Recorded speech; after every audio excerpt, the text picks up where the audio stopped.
You wouldn't go to Korea and learn Japanese and just speak Japanese to Korean people and be like, well, I don't understand why they don't understand, because everybody's Asian. You have to speak in the language of the people that you're trying to serve. For us, that language is forgiveness and love and joy and laughter.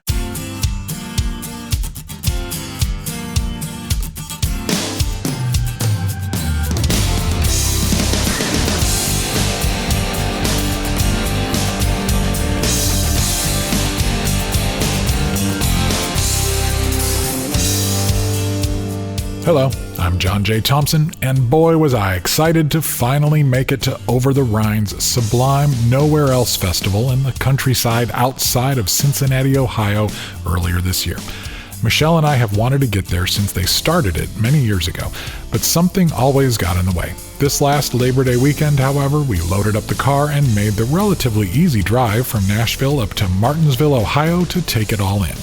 On this episode of the podcast, we sit down with Nikki Lerner, one of the artists featured on the stage and as a speaker at Nowhere Else, and we have loaded up the jukebox with records from all of the artists on the bill. I guess you could say we've got a bit of a road trip to Ohio with a killer mixtape in the dash in store for you this time on the True Tunes podcast.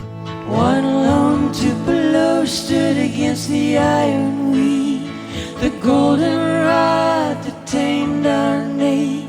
For something other than fear and greed, meet me at the edge of the world. You need a ticket if you're gonna ride the wooden tracks beneath the concrete sky, where there ain't no rain except the tears you cry, like bottle rockets shooting from your lonely eyes.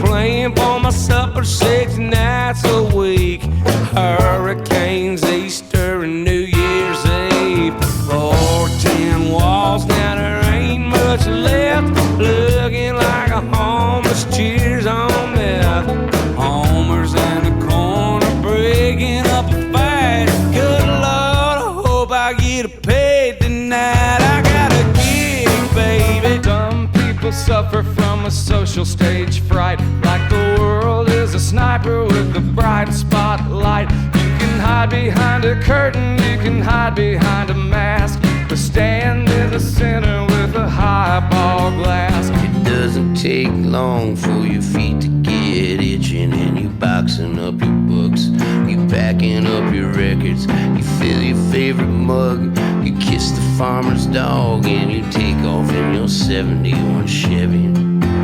With the windows rolled down, head dancing around, smoking Mobby lights as you're driving through the night, singing John Prine like a bait and tackle choir, not knowing where you're going, you're just happy that you're going. The Nowhere Else Festival, Over the Rhine's annual extended musical family reunion, as they like to call it, is truly unlike any event I have ever had the pleasure to attend. Although you can feel some part of the Cornerstone Gallery stage DNA hovering in the background, this event, which is literally held in the backyard of their beautiful old house and gardens, is really an extension of the hosts. From the pre-festival dinner for VIP ticket holders, to the workshops and conversations they make space for, to the musicians who perform on the stage they build under a big white tent, everything has that Over the Rhine spirit about it. Karin and Linford curate the music, of course, but where most festivals work to assemble a list of performers specifically aimed at selling tickets, the Nowhere Else Festival lineups are more about the music and people that have moved the hosts. We, the audience, get an extended peek behind the lovely curtain that these two consummate artists have stitched together over the last 30-some years. They assemble friends and compatriots with a special focus placed on one significant, lifelong, influential artist to share that incredible sounding stage with them. There's a lot of people talking about getting in the glory land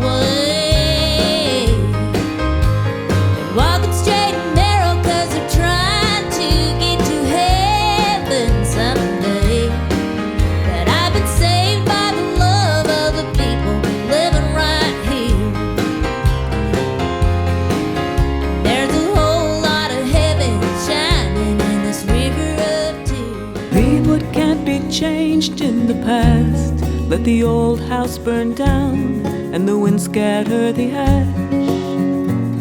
Forgive myself for all the broken glass, what I didn't know how to say or ask. I'm writing a new ending with a better storyline. Turn the page and leave the blanks with a plot that's less defined. Though I won't get back a day of stolen time, I could go to bed at night with a better storyline. Gain the whole world, but you're sure to lose your soul. Greed like a hunger will leave your heart cold. A man who knows victory and also defeat will find himself sitting in a heavenly seat. Take my hand and go with me across the map we'll wander. Just a few more miles to go, my dear, a few more miles to go. All through the night to morning, I know that we will get there. Just a few more miles to go, my dear, a few more miles to go. Oh, bless all the ships at sea. Oh, bless all the good things that make their way back to me. Bless all the stars and how far they fell through the wind and the snow and the rain and the sun. Oh, what the hell? God bless everyone. I believe it's a good day to be alive.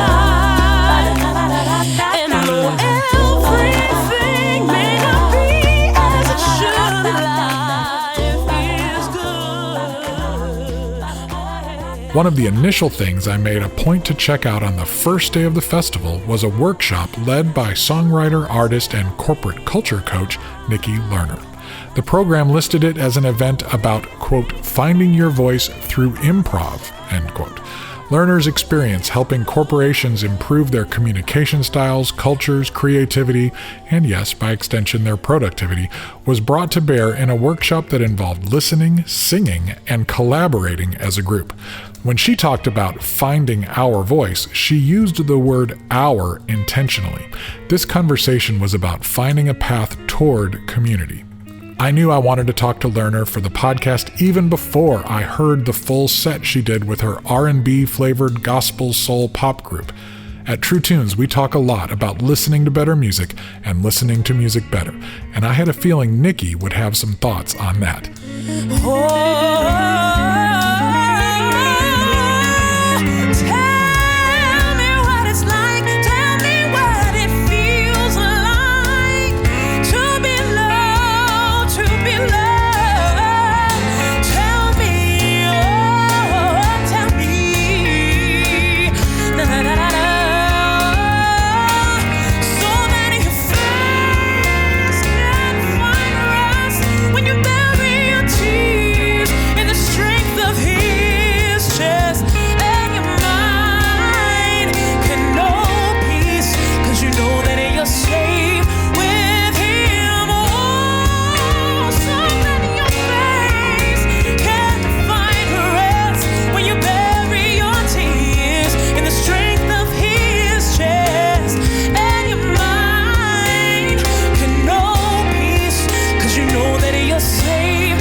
Tell me what it's like.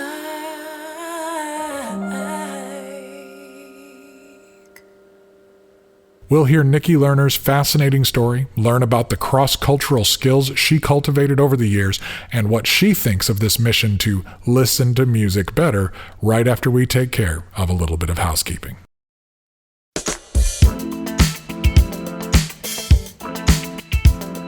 Hello, my name's Rob, and I'm one of the Patreon backers of the True Tunes podcast. I'm honored to invite you to join me in support of True Tunes by signing up on their email list.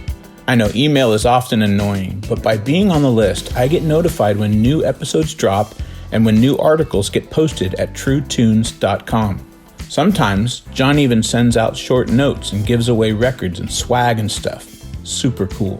But really, the point is that by staying directly connected, I know that they don't have to pay Facebook or anyone else in order for me to hear from them, and that's important. They don't send out too many emails either, and I'm always happy to get them. So really, it would be helpful if you join me over here. You can find the sign-up link on the front page at truetunes.com. Oh, and don't forget to add John's email address, jjt@truetunes.com, to your contacts so that the emails don't get caught in your spam filter. And if you have any feedback on the show or questions, you can email him and he'll get back to you. Eventually. Thanks for listening. Hey, this is Ray, and I'm a Patreon backer of the True Tunes podcast. I have also left a rating and review of the show at Apple Podcasts. It wasn't that hard. It didn't cost me anything. But this show means a lot to me, and I know that reviews and ratings make a big difference when it comes to how and if others discover these conversations. Would you take a few minutes, maybe even while you're listening, but please not while you're driving, to leave a rating and review? Even if you don't listen on Apple Podcasts, the reviews posted there push out to podcast platforms all around the world. Oh, and take some time to tell your friends about the show. Let's drive those numbers up together. Thanks. My name is Nikki Lerner, and I do something. I don't know what it is. Here we go. My name is Nikki Lerner, and I bring beauty to the world through music and an airplane and a helicopter. More people are coming. I'm going to get this in right now. Hi, my name is Nikki Lerner, and I... Why? It's the worst intro ever. This is the one. Wait, this is not the one. Who wanted to shoot outside? Me. Hey, Nikki Lerner. That was awful. Hi, this Nikki Lerner fools. Okay, I'm really ready now. Here we go. Hi, my name is Nikki Lerner, and I bring beauty to the world through music and love and conversation. And this is my story. For everything in time and life, for everything in season, for everything that happens in this life is not without a reason. Oh, but there's a time to dance. Oh, but there's a time to laugh, a time to breathe. Every move, the heart can take delight in longing for heaven. Well, Nikki Lerner, thank you so much for taking some time. I know you are a busy woman, and you are here on the True Tunes podcast, and man, I appreciate it. Hey, thanks for the ask. I'm delighted to be with you today. And where am I finding you this morning here in the True Tunes virtual interview suite? Where are you joining us from? You are finding me in the place where the magic happens, the upstairs room in my house, my office, in Columbia, Maryland. Maryland. Oh, nice. All right. Yeah. And you know, we actually connected at Over the Rhine's festival, the Nowhere Else festival, and I feel like you had been somehow I had bumped up against your stuff somehow, but then when I saw your name on their festival, I made a mix, and I was listening to all of the artists there, and that was really definitely where you got in. But your husband and I had some history we found out, which was kind of fun. Yeah, which he's was the one that was really familiar with True Tunes. And how did we figure that out again? I gave you a button or something? Yeah, you gave me a button, and you talked about the podcast, and I told David, I said, yeah, I ran into this really cool guy today, and, he gave me this button, and he's like, True Tunes? I was like, yeah. Do you know it? And he's like, yeah, I do. So that's when he went to find you. Yeah. Because he had listened, he was familiar with the podcast, and he had listened a bit. So and wasn't we had some history back in the day, right? Wasn't he familiar with the old version of True Tunes back in the 90s? Yeah, he was. So we connected on that.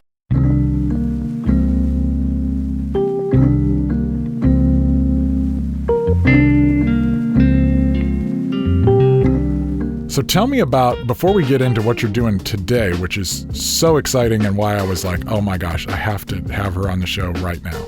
Tell me about your background, like your musical roots and how this all got started. What was the first thing you heard you were like, ooh, I've got to do this? Well, it's really interesting. I share with people often that my earliest childhood memories are of me singing.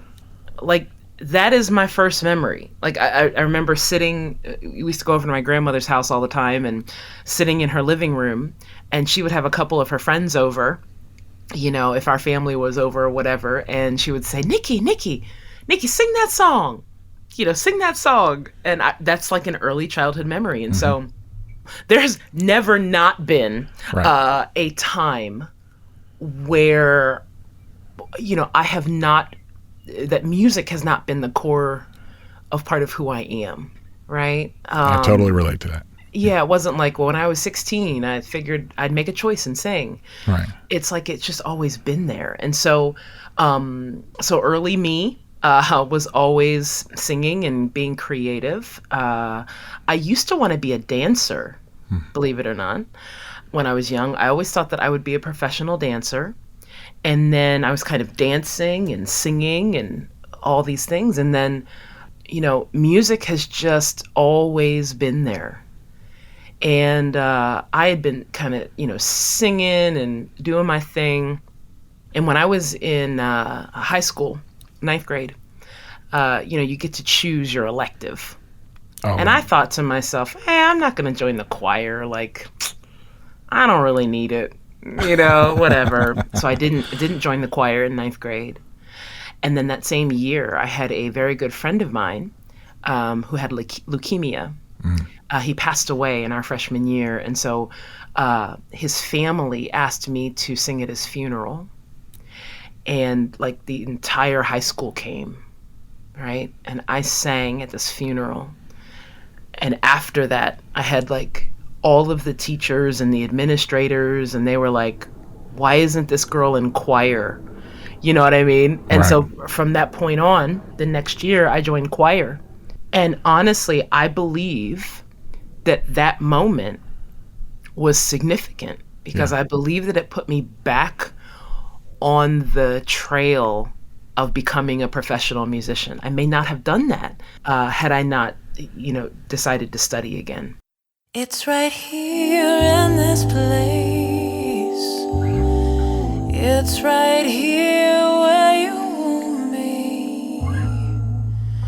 In the glow of the sun rising over the water's edge. It's right here in this place. It's right here where you whisper. In the cool of the breeze moving through autumn leaves, I breathe. I can barely speak your name.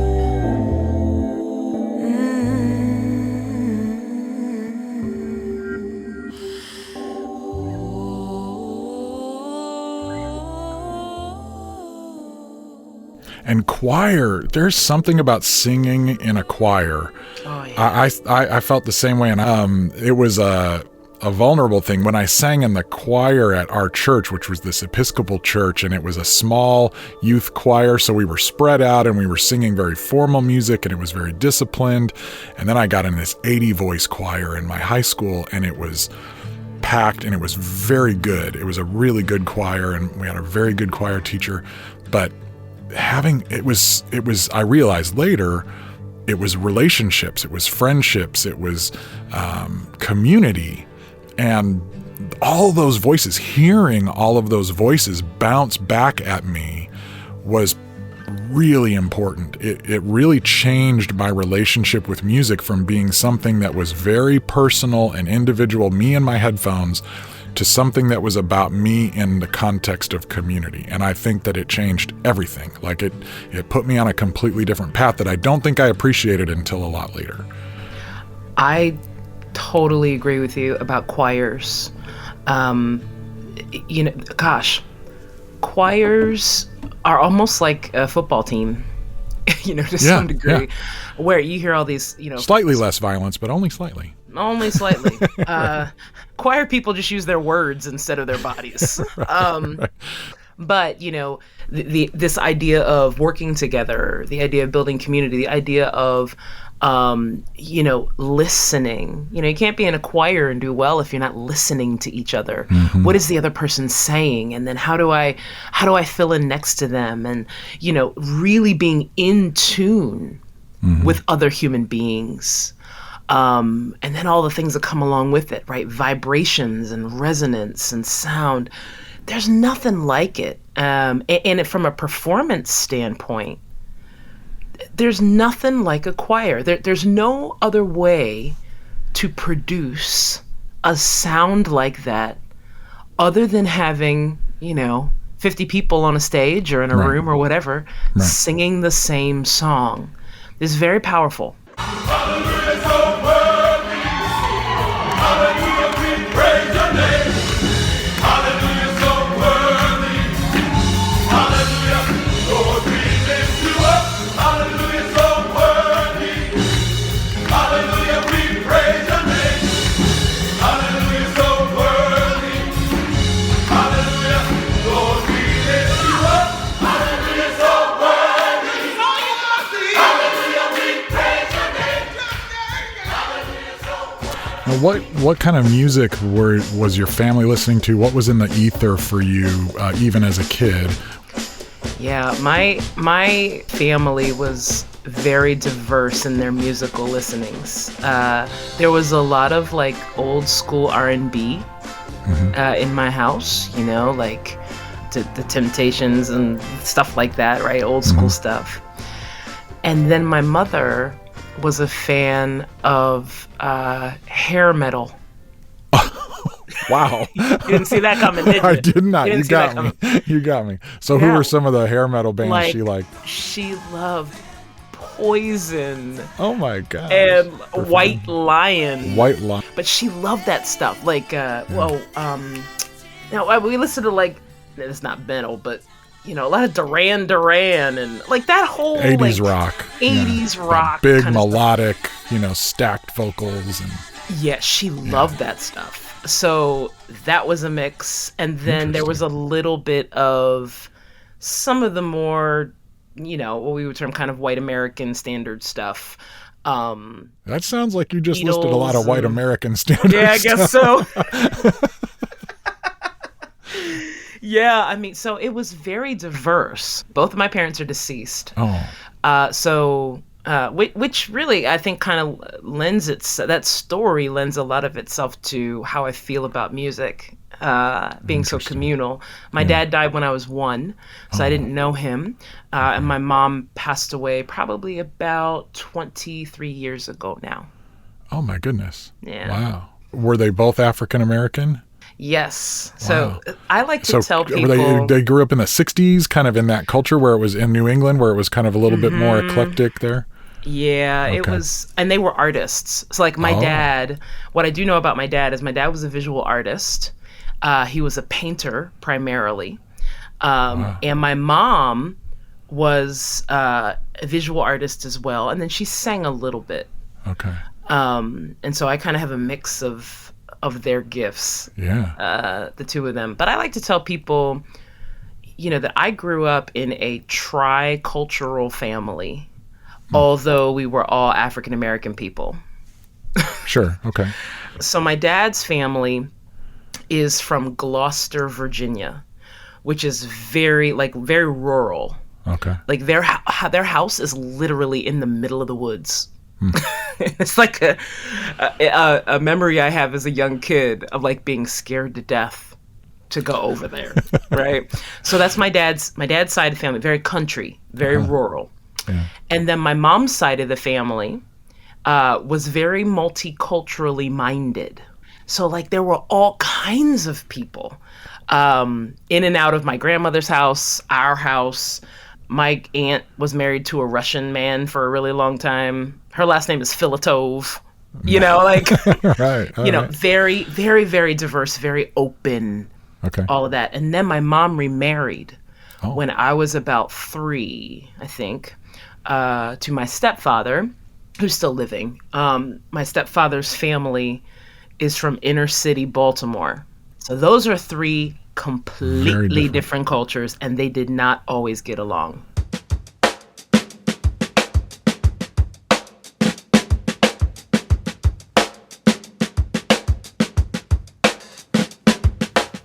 I kind of felt like growing up that I was the translator.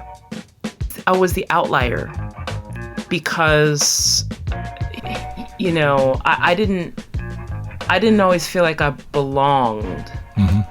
I mean, I certainly belonged with my mom's side of the family. She was awesome, you know, but like I didn't feel like I belonged on the rural side because we didn't live we lived in the suburbs, but it was still close enough to Baltimore that, you know, you get a feel for that.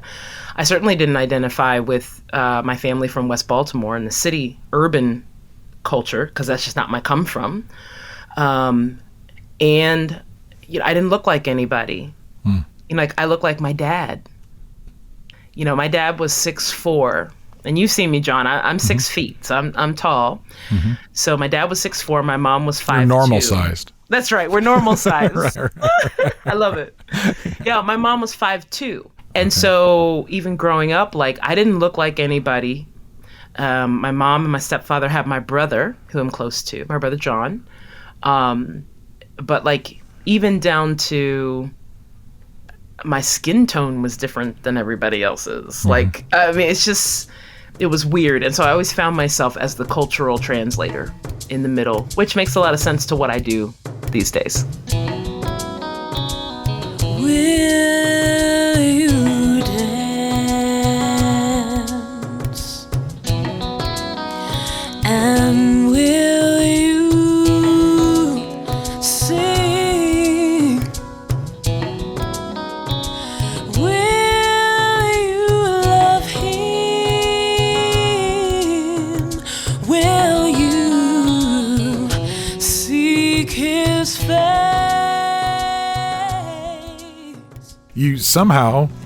You have this confidence invested in you to take that translator nature and from a pretty early age both find an artistic voice of your own and then a career where that becomes your work. When did you start writing music and performing and recording and becoming a musical artist yourself? I think I began really seeing myself as an artist and a performer probably when I was close to 16, 17, something like that. I really do think once I started performing in choirs and that kind of thing, and there was an outlet, that I started to see myself that way. And I had been taking voice lessons since I was 16.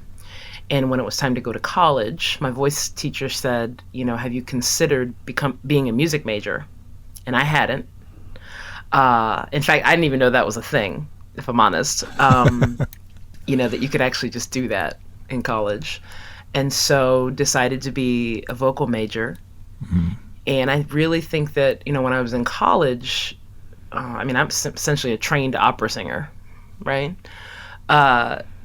You know, that's when I think just the idea that I'm a performer really kept being solidified. You know, I was singing in a band while I was being trained as an opera singer, you know. So I was singing in a band by the time I was 19.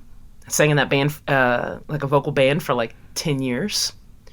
So I was performing there, and then I was performing at school. So I was doing like pop music over here, and then at school I was doing classical Brahms and Schubert and Schumann and Wagner and, you know, all of that. And where were you going to college? I went to Towson University here in Maryland. Cool. Great school, really great music school.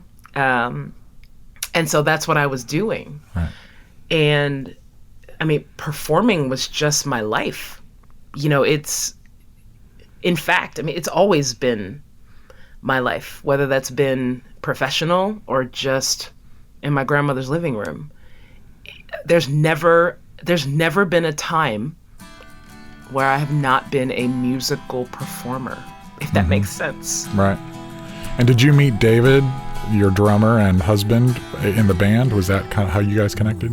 Yeah, kind of, sort of. My friend, one of my best friends, her name is Tracy. She was in this band with me. And funny thing was how this band started. We were just a group of friends that would get together on Monday nights just to hang out. And we would hang out, and we're all singers and musicians, right? So we would hang out and we would share songs that we had written. We would pray together. We would read scripture together sometimes. We were all. What was the band called? Did it have a name? It did. Unveiled was the name. Very cool. Yeah, I know. Unveiled. God of love, shine down, 'cause we your people need you. Send your spirit down. We need your blessing. God of love, shine down, 'cause we are yours. And so the way we turned into be a band was somebody just said, "Hey, would you guys come do a concert?" And we were like, we're not a band, but okay. And so then we said, well, we should have a portion that's live, because we were singing the tracks. That's how that's how long ago this was. So Tracy says, well, I know a drummer, and started inviting David to our gatherings on Monday. And that's where David and I started kind of hanging out. And we had met each other a couple of times before, but there was kind of nothing there or whatever. But we just started hanging out, and we would go out on the weekends because he was going through a rough time, and I would pull him out of the house, and we'd go out on the weekends, and we'd go to Denny's or Bob Evans or whatever and shut the place down, and I was kind of falling for him, and he was clueless. And then one night I kissed him. I didn't plan it. And that was you guys had an anniversary just yesterday, right? Yeah. I just saw that. Yeah, that was the anniversary of when we first started. Man. So that's kind of the story. We've been married for 23 years, been together for 25. I could sit for hours while you speak about your life, lofty dreams and high school lovers, and how the time flew by. You get that look in your eyes, the one I know so well.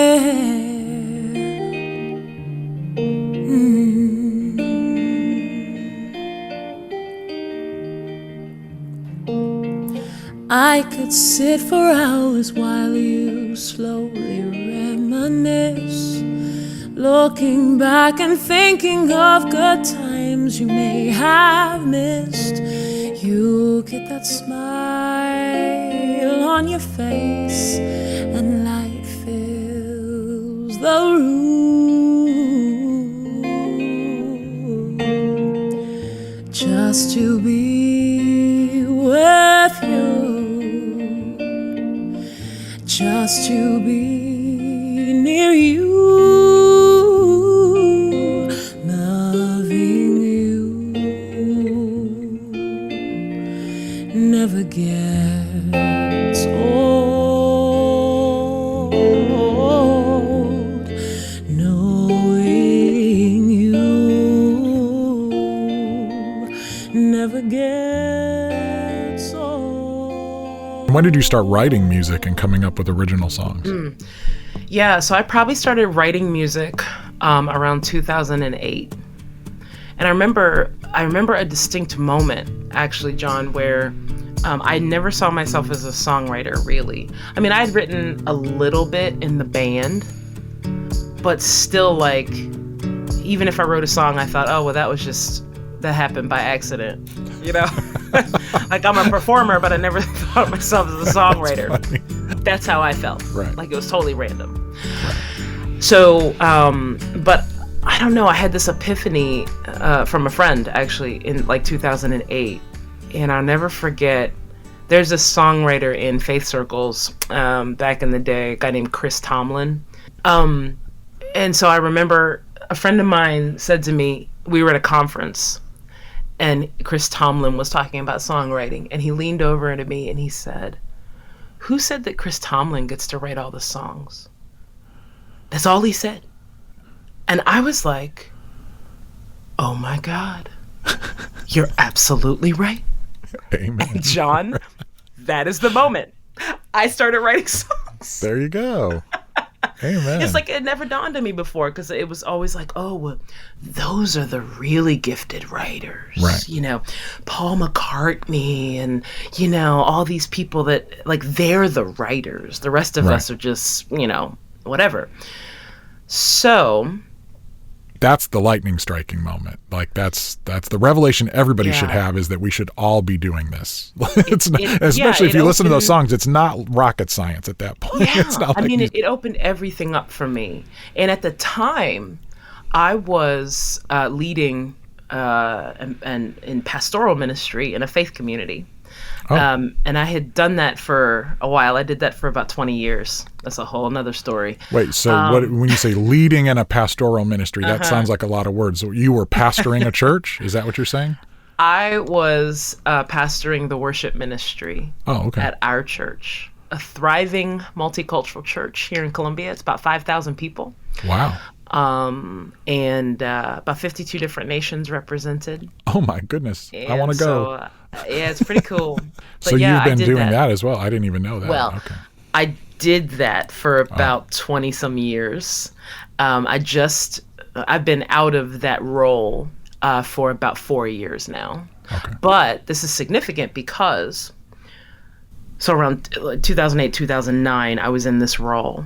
I see. And I was leading worship every week, right? And involved in, you know, I don't know what the cross section of your listeners are, but if you're in a faith community, I have no idea. you know exactly what that is when I say Right. leading worship. If you're Yeah. not in a faith community, what that means is, you know, as a musician, you write or choose or pick songs so that the room can sing, right? So that other Right. people can connect to God through song. And that's what I was doing. And after a while, I felt like I was losing myself as an artist. Right. Like, I hated worship music. Now, when I say hate, I didn't hate the content. I hated the music. Yeah. But I felt like I was stuck because I was a worship leader, and this is what you do when you're a worship leader, right? Even though, you know, in our church, writing original music was a value that I instilled as a leader. That's great, because that's rare.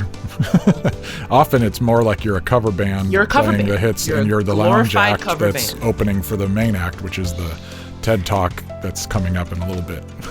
And that's what was Right. that's what was sucking the life out of me. I was like, I don't know who I am as an artist anymore, because all I'm doing is other people's songs.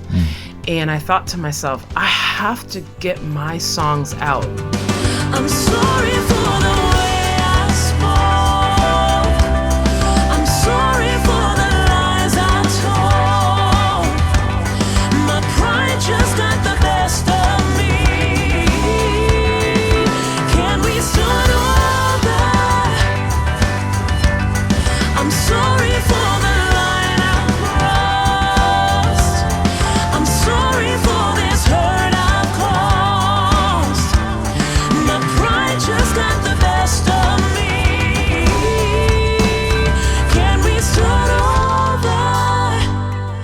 I don't know if you've heard this before, John, or your listeners have heard this, particularly if they're in communities of faith, is there's this thing that goes around, this oppressive message that goes around to creatives in churches, particularly singers, that if your music, the content of your music does not say the name of Jesus, then it's secular. Right. Yeah, right. And I believed that. I received that message for several years. But I was like, yeah, but the songs I write love songs. Like, I write, you know, I'm not writing corporate worship music. That's not what's coming out of me. I'm writing regular old songs about life, right? Like everybody else. Right. And so I was like, these have to get out. And honestly, that's how my first full-length record called Longings, that was sort of like my rebellion Yeah. to I got to find myself. And that was the moment when I started working on that record that I felt like I found the rest of me.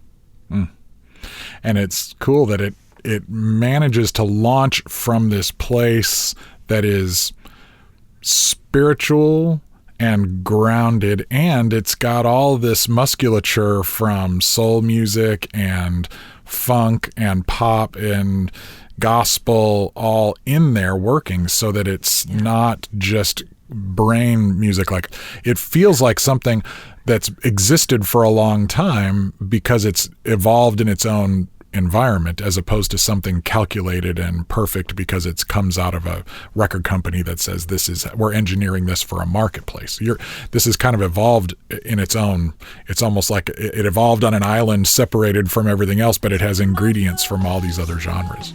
Yeah, that's totally what we do. And people ask me, so who do you sound like, or what does your music sound like? And I have a really hard time answering that, because usually I'm like, well, we sound like us.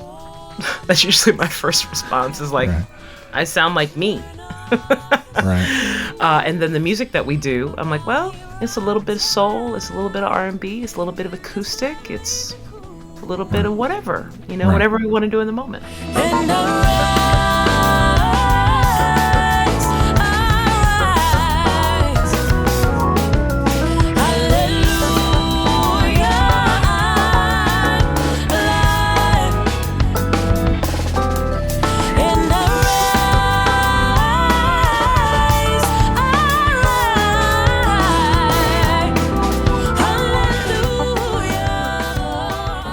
Part of our sound comes from our influences and our skill set, but the other thing that comes into play is who are you playing for. So when you have a gig every week leading worship, quote unquote, then you know the aspects, the techniques that are going to accomplish what that audience wants. When you play in a club, when you play in a bar, when you play in a theater, when you play at a college, there's a different audience that's there. And so you develop different skills to accomplish what that audience wants. And I don't think all artists realize how much of what we do has to do with what the audience really wants, because we want to be good at what we want to deliver something that the audience wants. Oh, I love this question so much. I love it. Context is king. As an artist, that's pretty much what you're saying, right? Mm-hmm. Context is king, and so is service. And I use the word service, which a lot of times can feel very at home in communities of faith, right? But it doesn't matter. It doesn't matter whether you're in a church or, you don't have a faith come from, or you're an atheist or whatever, or you're playing in the bar. It doesn't matter. Music is service. And as an artist, if you can arrive and look and arrive at a gig or arrive at wherever you are and think about, what does this, how can I serve this group of people? Now, you're not going to know everything they need, right?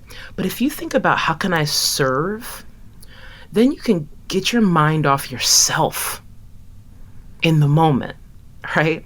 Because all you're thinking about is how can I create a moment or create some moments for the crowd that I'm in front of, mm-hmm. right? And the way that you can think about how do I serve myself as well is, how do I show up and just be fully who I am or who we are as a band and stand in that? For instance, we met at the Nowhere Else Festival. Well, the Nowhere Else Festival is an Americana festival. Right. You've heard my stuff.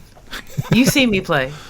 We are not an Americana band, right? So, but when we show up, I remember the first year that we played, I was kind of like, how's this going to go? Mm-hmm. Just because we sound so different. But then you settle into, and we just need to be who we are, because that's the best way that we can serve. And what I've heard from people, particularly at that festival, and that festival, there's people from everywhere, all kinds of come-froms and backgrounds. The one thing I always hear is that people appreciate the joy that we bring. Joy is universal, right? Joy is service in that regard. And I love that. I used to tell people, they're like, so what do you do? Pick the church people. They'd be like, so what do you sing? If you're not singing about Jesus, then what are you singing? I'm like, well, first of all, I am a person of faith, and nothing that comes out of me will ever be secular anymore. Right. So that's the first thing. Second is there's a whole book in the Bible that does not mention the name of God at all. And it's still in there, right? Because it's in context. Right. And third, I tell people, I feel like I write songs about life through my Jesus filter. Yeah. Now, if I'm playing in a club, nobody needs to know that. I don't need to tell them, hello, everyone. Just so you know, I'm singing songs through my Jesus filter. Right. It's all about language. This next song about making love is actually also informed by my faith. I know. But see, that's where Christian artists get really creepy. Right. Just stop. You wouldn't go to Korea and learn Japanese and just speak Japanese to Korean people and be like, well, I don't understand why they don't understand because everybody's Asian. You wouldn't do that. Right. You have to speak in the language of the people that you're trying to serve. Right. And for us, that language is forgiveness and love and joy and laughter.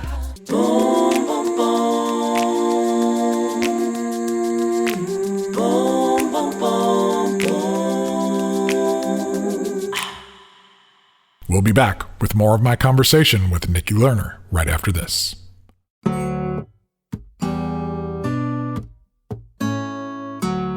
Hey there, I'm Mark Feldbush, and I'm a Patreon backer of the True Tunes podcast, and I follow and listen to the weekly Spotify Gallery Stage mixtape that John curates for us every week.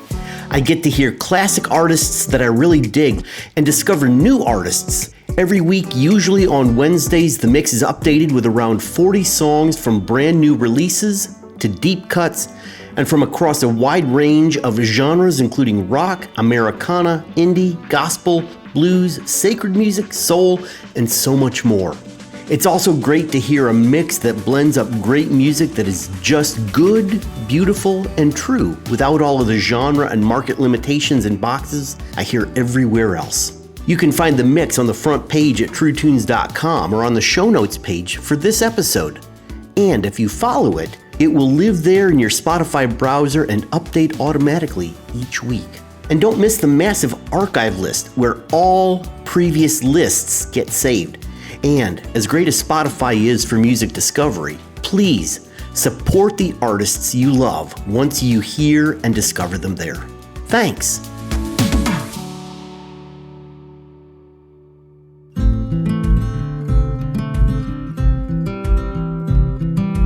Hello, I'm Chris, and I'm a Patreon supporter of the True Tunes podcast, which has quickly become one of my favorite podcasts.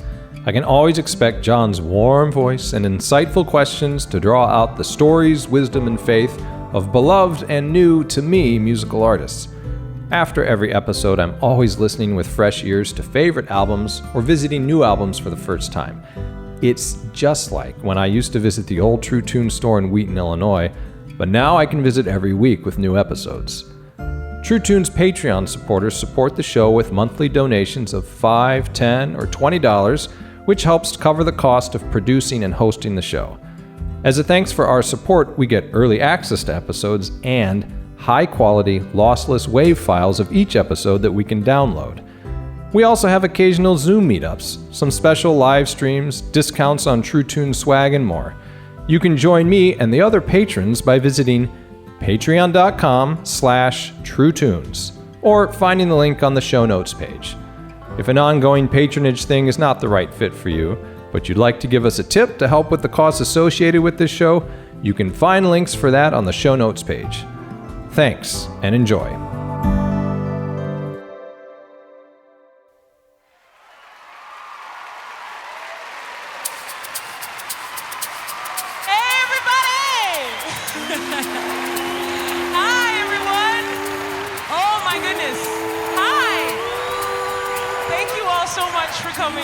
It is like a delight to see each and every one of you tonight. Really, thank you for coming. Say goodbye to who you've been. There's a world you've never known. Status quo will never be your friend. Life begins with letting go. Welcome to the new.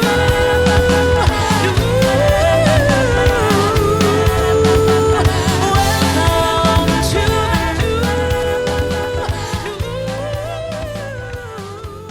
Tell me about your other work that you're doing, because I only heard a little bit about it, but it seems like your full-time work is actually kind of leaning into your musical skill sets, but applying it in professional contexts that have nothing to do with music. 100%. How did that come about? So what I do full-time, I say what I get paid well for, we'll say it that way, Yeah. is I'm a culture coach. And I work with presidents and CEOs and senior leaders of organizations and companies, and I help them become multicultural leaders. And I help them move their organizations from historically monocultural to a healthy multicultural in their work and in their life. And that's what I do every day. I get to work with leaders and help them think new ways about how to expand their cultural diversity and also how to cultivate a culturally rich environment. How did you train for that? Like, how did that skill set evolve for you? Wow. So what I believe is that this started in the midst of the way that my childhood was. As I shared earlier about being in the middle and being the translator and trying to figure out where I fit. I believe that that's where a lot of it began. The passion of it began. When I started working at, in my role in our faith community. Our faith community, as I said, was very diverse, and it was intentionally diverse. And even now, churches are still some of the most segregated places ever, still in our country. And this was like the first church I had ever seen that was diverse. And when I found out how intentional they were about it, it changed everything. And so a lot of what I'm teaching these days are things I have done in order to build a diverse environment. And so, I've been doing this intentional diversity work for over 20 years. And I've seen a lot. I've made some mistakes, and I've done a lot of things really well. And so when I transitioned out of that, I thought, I could really help people who are trying to wrap their brains around this for the first time. And I'm glad I did. I left in 2018. Started my own business right after that in 2019, January 2019. And then wouldn't you know it, some crazy things happened around ethnicity and culture. And I was ready to receive people. So most of my training up until that point is I'm a practitioner. Right. And that's what I love to tell my clients is everything I tell you, I've done. Mm-hmm. I didn't read a book. I didn't take a 2-week course at Cornell. So now I can be a diversity trainer or whatever they call them now. I don't know. I've done it. Hey friends, it's Nikki Lerner here. How you doing? A multicultural minute for you today. Now, for those of you that live in kind of multicultural world, you might be like, what's the big deal with this? But for those of you that live in a monocultural world, I want to let you know about this one tactic that will totally transform how you engage cross-culturally. It's the art of the greeting, just saying hello. I know, it seems strange, right? Because a lot of times we just blow up so much of trying to relate cross-culturally to like these big things. And really, it comes down to just some of these small little interactions that we have with one another. So when you walk into a room, one of the most important things that you can do if you want to communicate cross-culturally is to make sure that you speak, say hello, introduce yourself with people in the room. I've been places before where I've been sitting in a room full of people and a culture group will walk in, person from a culture group will walk in and just not say anything to people in the room. And then another person from another culture group will come in and greet every person in the room. So I want to let you know that you can never go wrong with coming into a room, coming into a space, being cordial, just saying hello.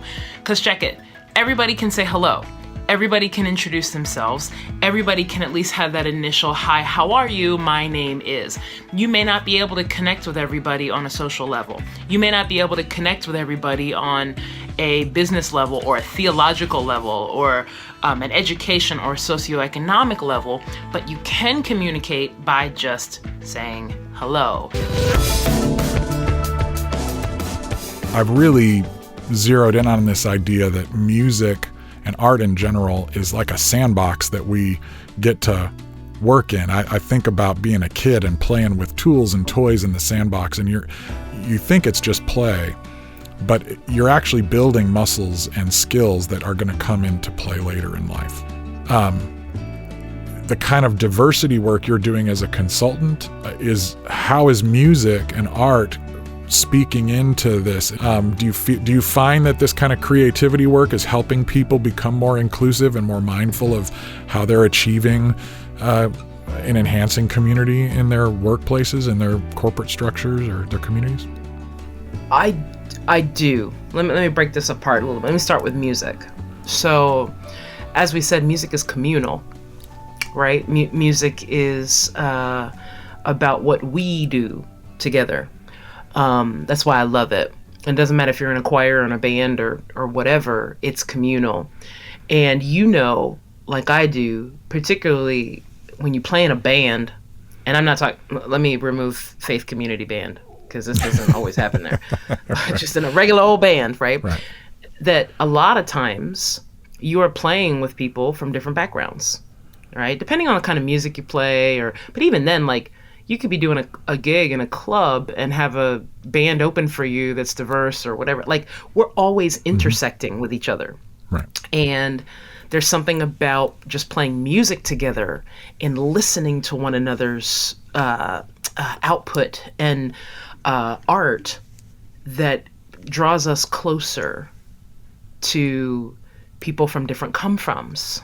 And we may not always be aware of it, but it is writing itself on the tapestry of who we are, right? All the time. So music has that ability to almost bring us more proximate to people, whether we're proximate with them in real life or not. I have a record that I love listening to, and it's a record of Nepali music. And I love the sounds, right? I love the sounds. I don't necessarily know anyone close to me from Nepal. I've met some people from Nepal, but I don't have like a close friend from Nepal. But it does help me feel closer to the people of Nepal when I listen to that record, right? Yeah. And so somehow or another that brings us even a small slice of proximity. I actually believe that musicians and creative people are part of the answer to some of our diversity issues here in the United States. I mean, if you think about it, currently we have no good model in our country of how to talk about these things. Because our current model is, let's wait for something awful to happen. And then once that happens, then let's all of a sudden start talking about issues of, that affect culture as it relates to ethnicity. And then everybody's on fire. Right. And all up in their feelings. And now we're like, see, we can never talk about this. Well, if you try to talk about it when, like the world is not on fire, you might have a different experience.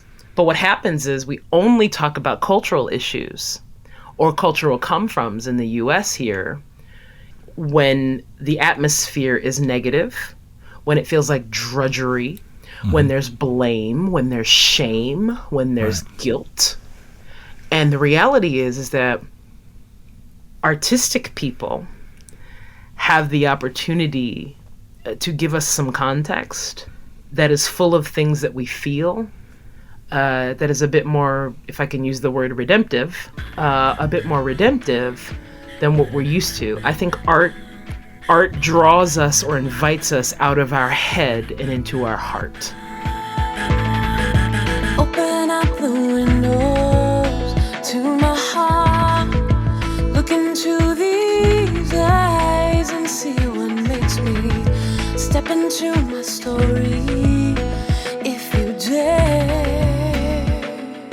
I think it goes too far to say that music or art doesn't involve the rational part of the brain, because it clearly does. And Exactly. we even now see so much expert understanding about how art and creativity actually enhances education and learning, and even things like math and science, that young people who are exposed to creativity are going to learn rational things better. You know, as you were talking, I had a thought. I don't think I've ever said this before out loud, but the way that I structure a music set for a gig is a lot of the ways that I structure my work with my clients.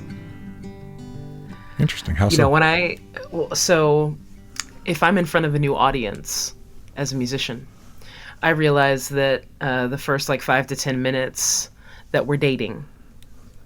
Okay. You know, I'm Right, dating yeah. the audience. Yep, right. They're Totally. trying to figure out if they want to stay and they like me. Right, exactly. You know, they saw me online and now we're in person and they're trying to figure out, do we want a second date? You know? Right. So I kind of look at it like that. I look at, you know, we're dating. And so there's a build up, right? So I don't start with my deepest message in a set. You know, Right. I kind of wait till there's a bit of an arc, right? And then kind of go in for the main message of who I am as an artist. Mm-hmm. It's the same thing in my culture work. You know, I start very much like I want to earn people's trust so that when I have to say some things that might be a little more high flame, that they trust me, knowing that I'm their biggest cheerleader. And then I'm telling them some things because I believe in them, not to shame them or to guilt them, but I'm telling them this so that they can get better as leaders, right? But it's a similar kind of crafting of the process of working with clients and the process of working with an audience. They go together.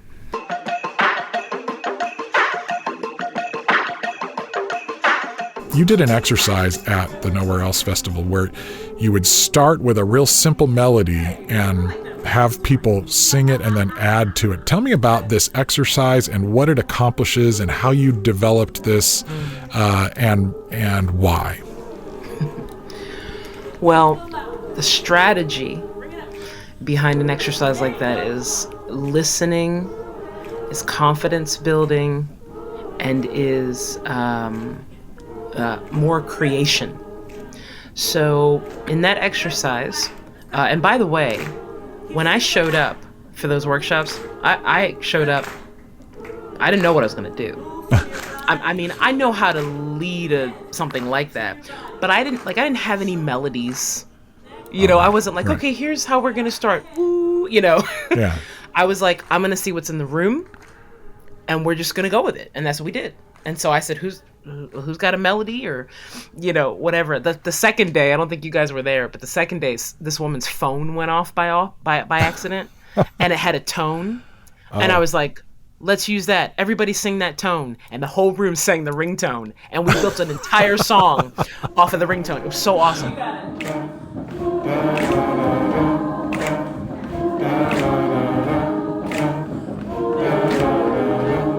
Keep singing. Sing louder. This section.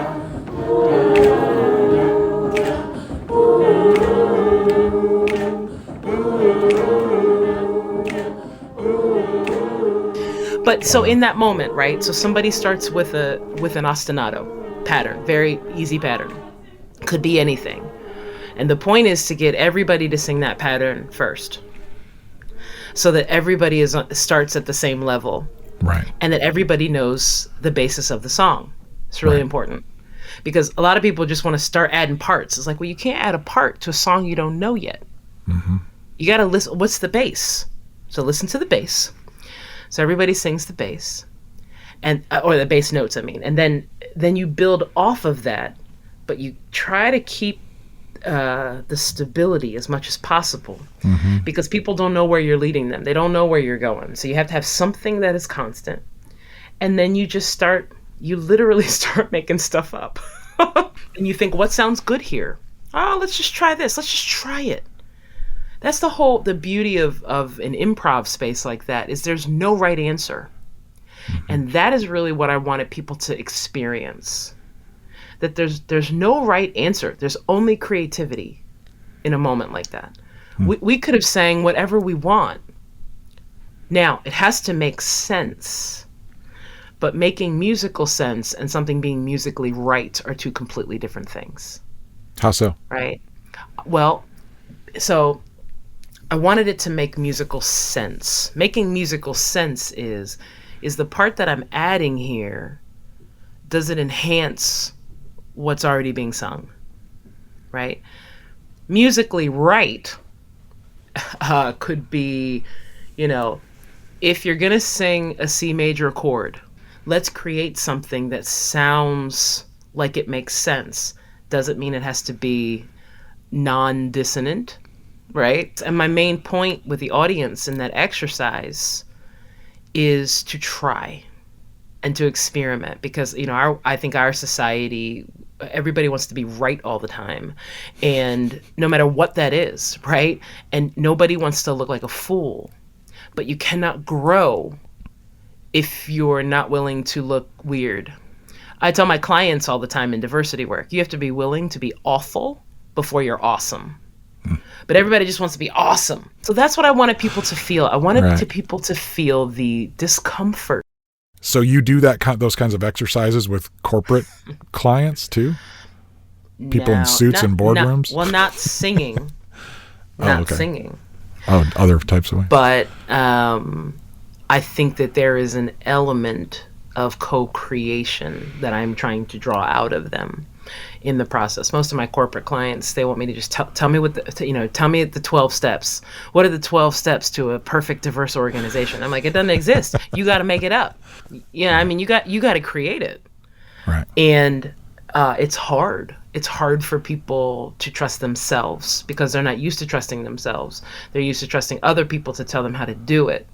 I want people, whether it's music or whether it's culture, to know that they can create the thing that they want, that they can be part of it. They don't have to just be a glorified cover band, right? That they can actually create the environment that they want, and that's what's necessary and needed at all times.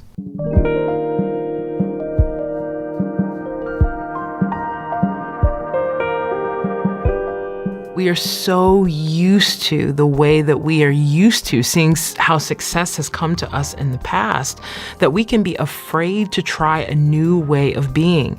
And you have to know that when you jump into culture work, you're going to have to try some new things.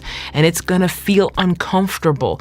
And it's going to feel, you're going to worry about it. And you're going to wonder if it's going to work. But you have to know that staying and doing things the way that you've always done them will not bring you the new results that you are looking for when it comes to culture work. So don't be afraid. Things have to change, and it's time for a new way to do things. I hope you enjoyed this, and if you need some help, remember, I'm a culture coach. I'm here to help you. I'm here to step in with you and walk with you along the journey.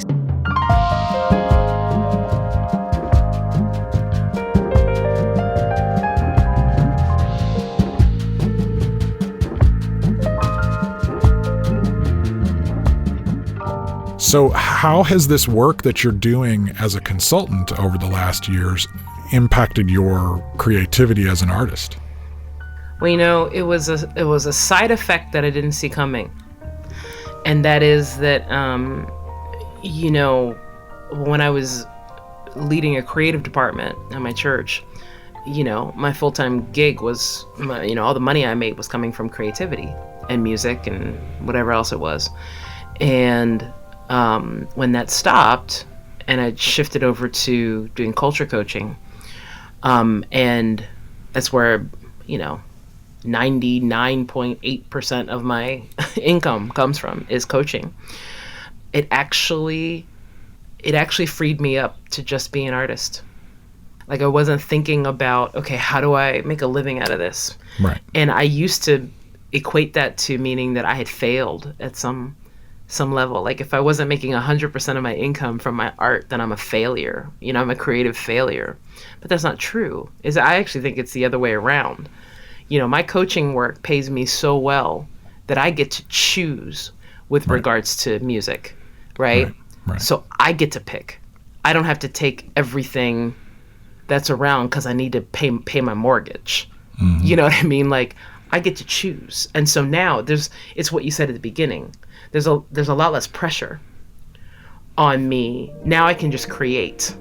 There's a little bit of the business side I have to think about, but it doesn't consume me 24/7 because I know that if I have a gig this week or I don't have a gig this week, my bank account's the same. Right? I don't have to worry about it. I don't have to connect making money to making art. Right. And I like that. And I didn't think I would. Once afraid, fearing love's pull on me, hiding need, terrified of joy,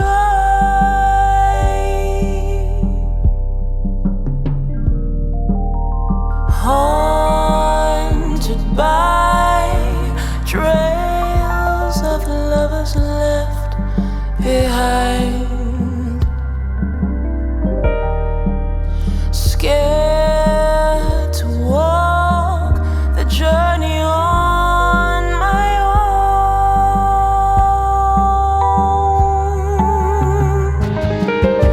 Sacred love has found me. Now my soul's responding, healed with every spoken word.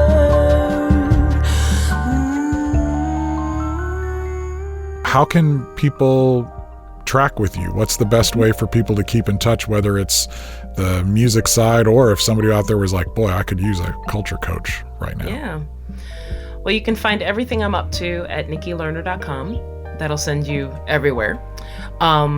You can listen on streaming platforms, or if you still have a CD player, you could actually buy CDs from me. I still have them.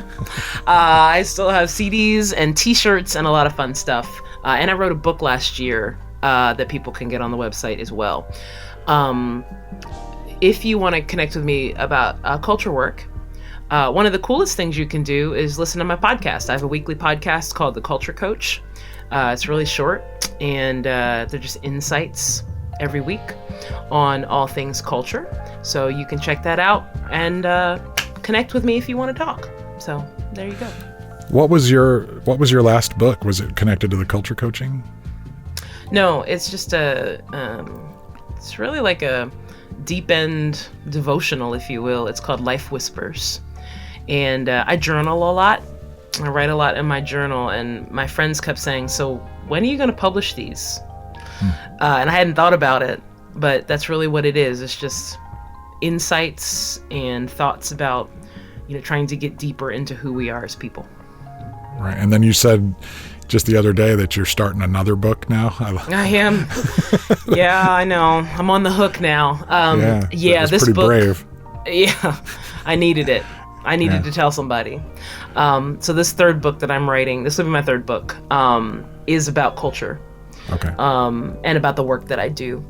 The first book I wrote was similar, but it was for people in faith communities, about how to build a diverse creative ministry.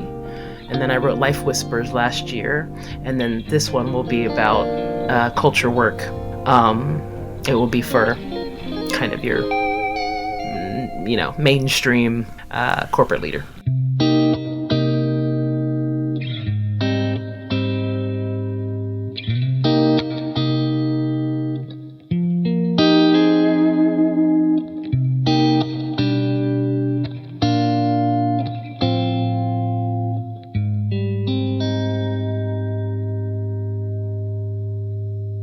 So last question would be for the many folks out there who are burned out, frustrated, scared, just feeling all of that stuff as they're engaging either the religious culture right now or the irreligious culture, and there's kind of acid and ashes on both sides of that line. With all of your experience as a spiritual leader, as an artist, as a culture coach, do you have any kind of words of care and advice to offer for people who are just trying to survive with their soul and heart intact? Any kind of words that we can leave people with? Yeah, I'll leave you with two things. One thing that one of my mentors says all the time, he says, sometimes you need to slow down to speed up.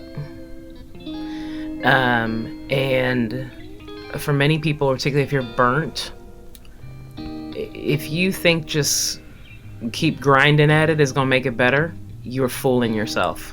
That's not how things work. You're a human being, you're not a machine. And so I would really encourage people to build in structures in their life that will help them slow down. Even if it's for a day,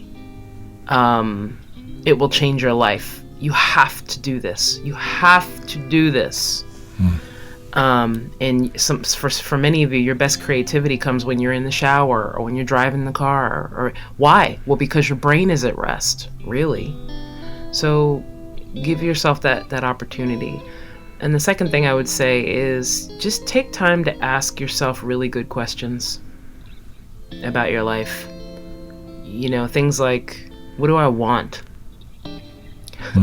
Answer that question, right? What do I want? Why do I feel this way, whatever that way is? Just be as good to yourself as you may be as to other people. You deserve to be the recipient of your own giftedness. Thank you, Nikki Lerner. It's been great. Hey, you bet, man. Strength can only go so far to feed your perception. It lies to you, it blinds your eyes, hides all my imperfections, revealing all these weaknesses I thought you could handle. Can you keep it in your heart and on your lips without a scandal? I am human too.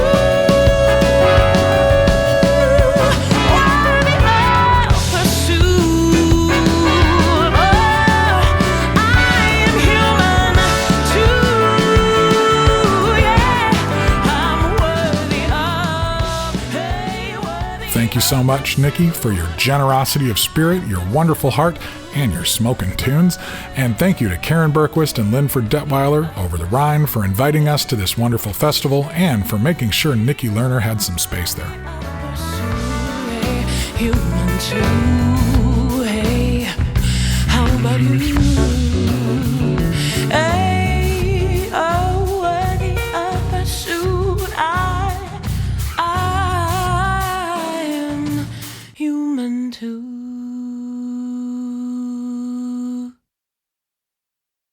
Don't go away. The True Tunes podcast will be right back after this.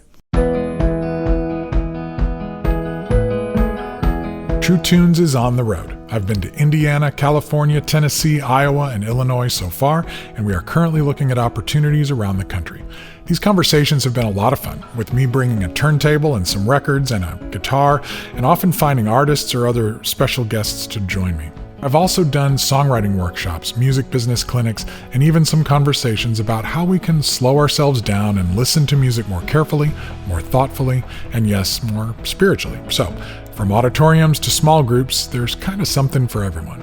You can follow all of the action at truetunes.com/events, and if you would be interested in having me come speak in your neck of the woods, drop me a line at jjt@truetunes.com and let me know.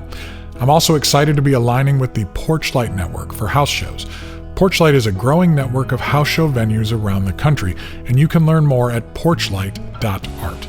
So, for house shows, look me up at Porchlight. For schools, venues, churches, or other opportunities, just connect with me directly. And hopefully, I'll be seeing you out there in person.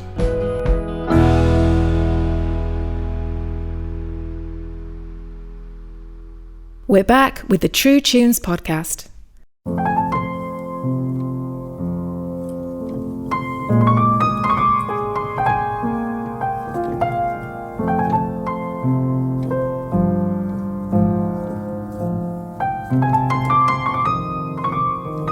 To add some perspective to this conversation with Nikki Lerner, one of my first discoveries at the Nowhere Else Festival, we decided to load up the jukebox with records from artists who performed at Nowhere Else in 2022.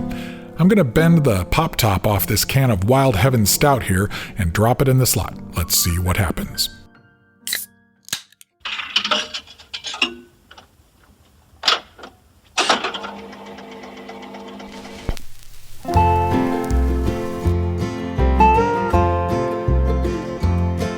Some say once gone, you're gone forever, and some say you're gonna come back. Some say you rest in the arms of the Savior if in sinful ways you lack. Some say that they're coming back in a garden, bunch of carrots and little sweet peas. I think I'll just let the mystery be. Everybody is wondering what and where they all came from. Everybody is worrying about where they're gonna go and the whole thing's done. But no one knows for certain, and so it's all the same to me.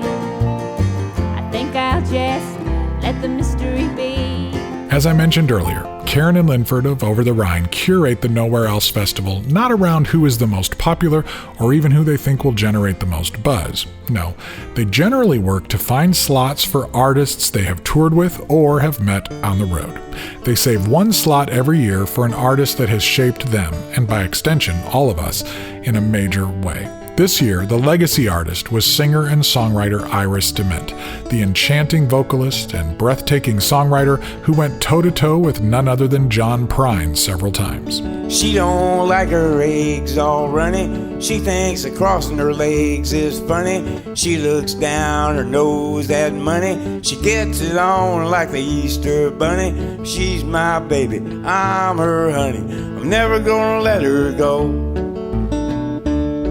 Well, he ain't got laid in a month of Sundays. I caught him once and he was sniffing my undies. He ain't real sharp, but he gets things done. Drinks his beer like it's oxygen. But he's my baby and I'm his honey. I'm never gonna let him go.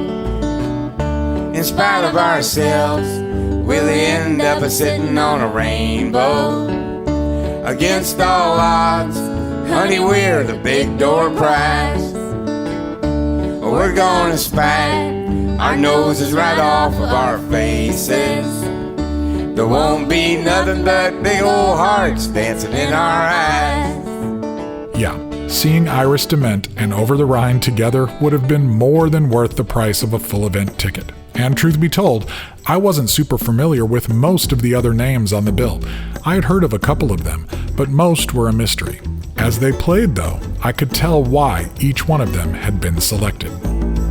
Let our hearts not be hardened to those living on the margins. There is a room at the table for everyone. This is how it all begins.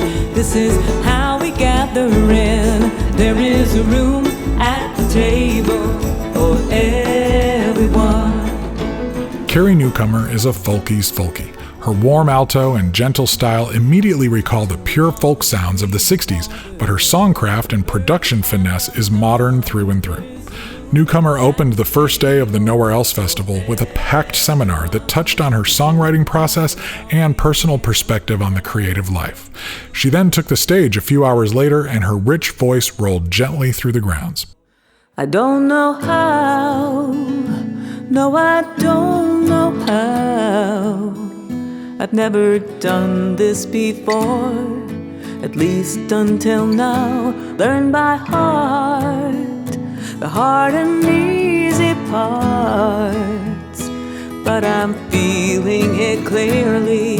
The old song's grown weary, I will sing a new song.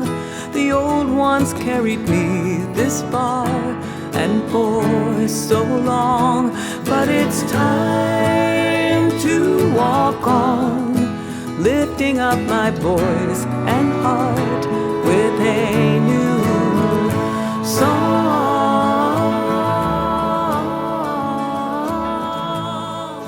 Newcomer reminds me of some of the folk singers I heard in the 80s still playing that 60s style before artists like Sean Colvin and Suzanne Vega updated it in the 90s.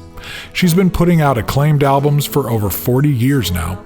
Her presence at Nowhere Else was a welcome tether to the old school folk sound that connects over the Rhine to the music of the 60s in an organic and unforced way. You mix the earth shake. You mix the night take. You alone, for goodness sake. You mix a storm break. You mix a storm break. It was a real treat to hear Carolina Story grace the stage at Nowhere Else. I'll be honest, while I first heard Ben and Emily Roberts when they launched Carolina Story about a decade ago at a coffee shop in East Nashville, and I have been a fan since their music first crossed my radar, for some reason I completely missed the release of their stunning album Dandelion in 2020. Let me buy us another round, one more time to hash it out, 'cause I'm so tired of feeling stuck.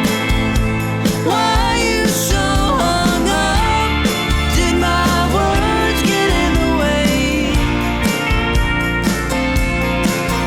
I'm lost out in the rain. I can't sit and wait for the truth to come around. So I'll see you when I see you. Though the songs were written and recorded before the pandemic, the tone of grace amidst struggle, weariness, and deep, deep questions fits the last 2 years perfectly.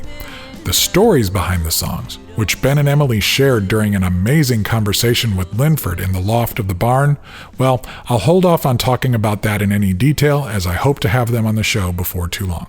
But their set at Nowhere Else was incredible, and Dandelion is well worth a deep dive. Want a shot at the title? I'm in my knuckleball prime. My dogs are tired, but they still got fight. I won't hang it out, boys, not this time. I'm hitting all the corners, gonna shed some light. When she hits that note, boys, it's all done. Win this one. Oh, here I come. Willie T. Taylor was a trip. From his 4-string parlor guitar to his lo-fi persona, it felt like he might have crawled out of an ancient coal mine, or that maybe he had sprung from the pages of a steampunk bluegrass hymnal. Though always delivered with a laugh and a wink, Taylor's brutally honest songs blended debauchery, heartbreak, humor, and weariness that often howled like unanswered prayers.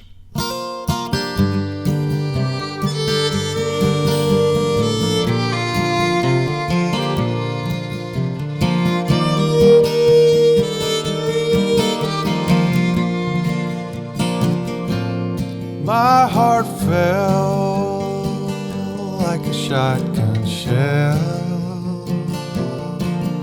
when you said that you were leaving in the morning. Sure feels strange at point blank range. It's the kind of shot that'll hit you without warning. Rooster crows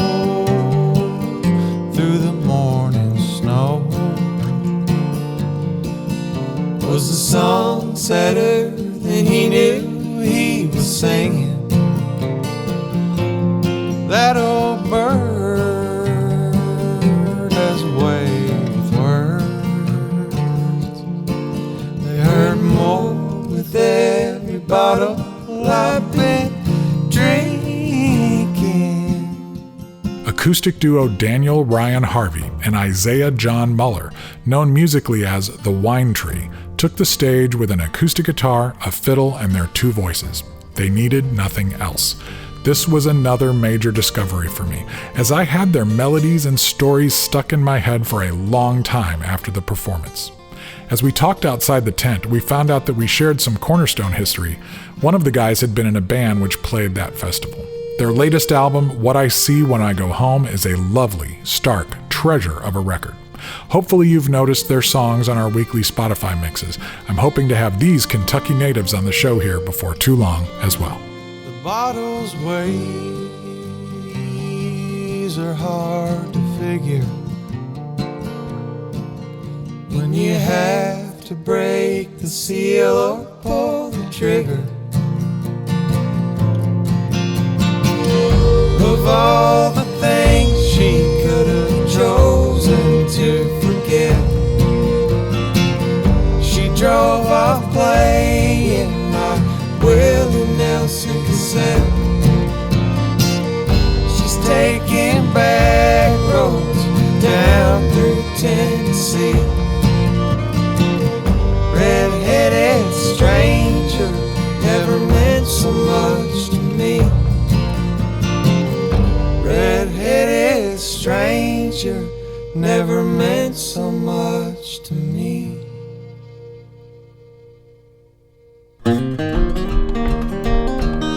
Okay, here we go.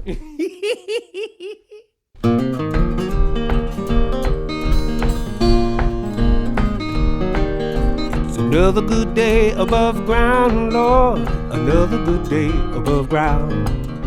Another good day above ground, Lord. It's another good day above ground. When I wake up in the morning, if I don't feel so good, I put my elbows out the east side. If I don't feel no wood, then it's another good day. Another good day above ground. I have no idea how Vance Gilbert has evaded my consciousness for the 30 years he has been writing and releasing soul-anchored folk music. He runs in the same circles as many of my favorite artists and is beloved by many of them. Karin and Linford met him out on the road, knew he'd be a fit, and boy were they right. You can live on pie and whiskey, but you surely won't live too long.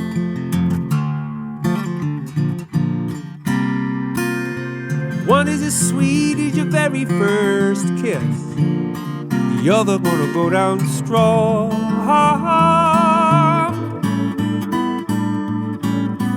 Neither one will sustain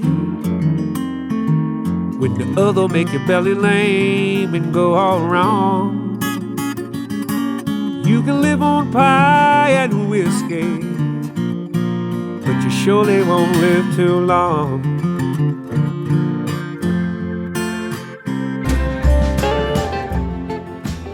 Gilbert took ownership of the stage, all by his lonesome, and tore right into Pie and Whiskey, the opening track from his 2020 album Good Good Man.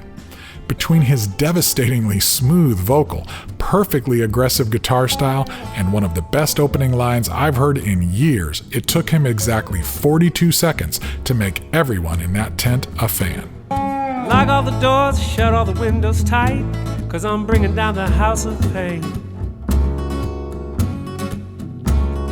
Don't look back, everything's gonna be alright, 'cause I'm bringing down the house of pain.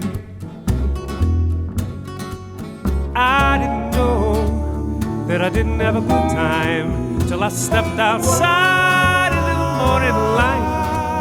I may never be the same, but that's alright, 'cause I'm bringing down the house of pain. I actually got into Gilbert's music just before the festival. I made myself a playlist that included 10 songs from every artist on the bill, and Gilbert's tracks really got under my skin. I moved up close enough to the stage to shout out a request late in the set. Gilbert seemed thrilled that someone there knew his songs enough to have requested Zombie Patty Cake, which he then killed. Once upon a time when we were dead and just wandering around, biting and eating everybody all over town.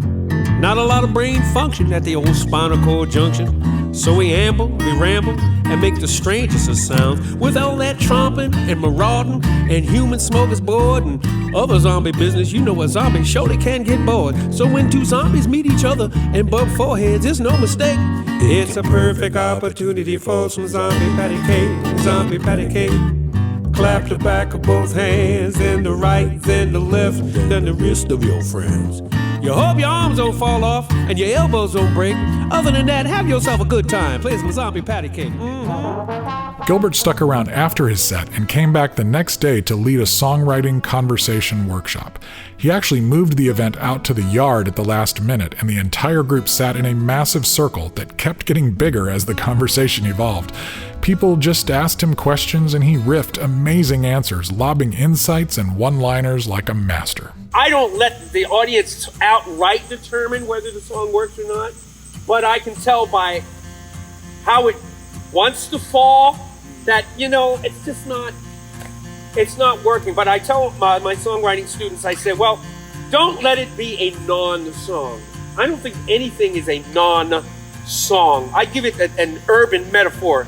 You take this song and you put it up on blocks in the yard, and you have a choice of things to do. You can strip this song for parts, or you can mail away to Amazon and get the parts and put the song back together as it is. And you can continue to do that. The other thing is that as you're writing a song, is another metaphor I throw out to my songwriting students, and that's, it doesn't matter what the impetus for the song was. The root of the song, whatever had you start to write the song, does not rule what that song is about. You serve the song. You can leave every bit of impetus that you started the song with and do something else as long as you are serving the song. Gilbert is another guy I hope to have on the show at some point. Pay attention to the weekly Spotify mix. I've been adding his songs regularly and will continue to do so. This guy is unreal.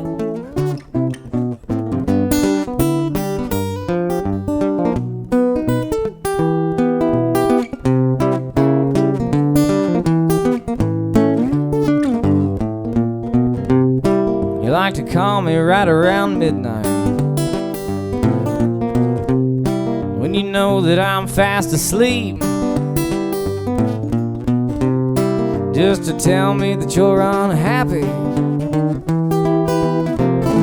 This ain't the harvest you were looking to reap. I said, go on back to bed, darling. Come tomorrow, you'll be right as rain. There's just something about the wine and the darkness make you wanna tell me about all of your pain. Said you wanna be taken away, swept off your feet and moved someplace, find people to meet. Loved intently, worshipped, adored, slate wiped clean, all that and more. Tell me, honey, would you be happy or would you be ashamed? Living some life you created in somebody else's name.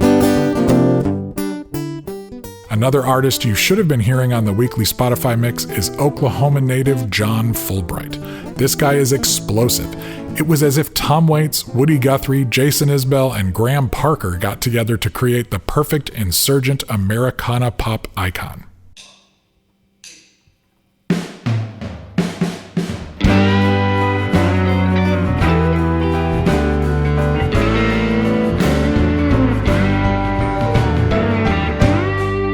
Better days are coming, but the nights are all the same. You wake up in the morning, you take a sip of shame, but I ain't sipped nothing since I woke up today.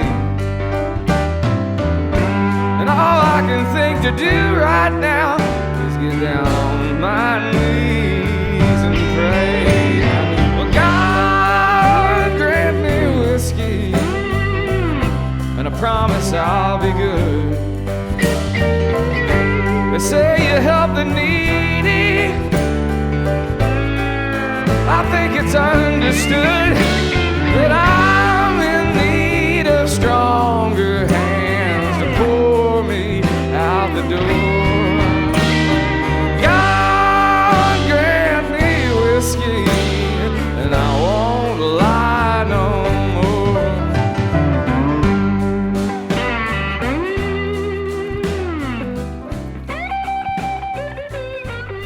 And Fulbright is really cutting through. He's got close to 100,000 people listening to him every month on Spotify. Seeing artists with this much grit and panache gives me hope for today's emerging singer-songwriters.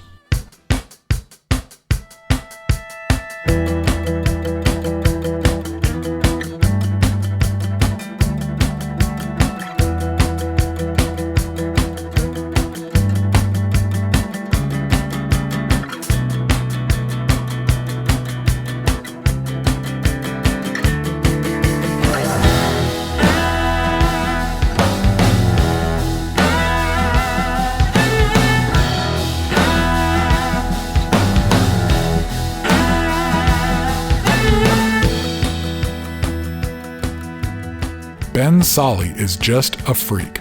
Seriously, he's someone that was on my radar before Nowhere Else, mainly for his unbelievably cool film score work on projects like Land, Maiden Trip, Ruth, and even Parenthood. Ben is a wickedly imaginative cellist, tripping effortlessly between graceful ambience, experimental funk, catchy alternative pop, and psychedelic jazz. Although I knew about his score work, I didn't realize he was such a great songwriter and singer. His set, which he delivered, for the most part with just a drummer backing him up, was gripping and powerful. Bought an old tux coat at the vintage store.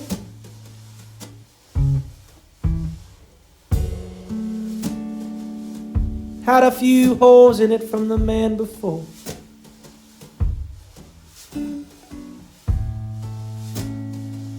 You wore a champagne dress.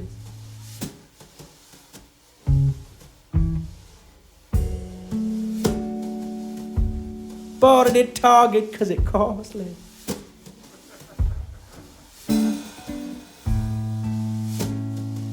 Rented an old house with spiral stairs. And I watched you walk down them with flowers in your hair.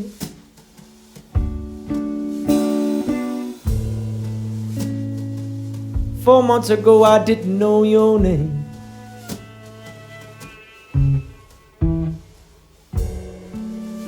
But I guess even as strangers we rattled the cage.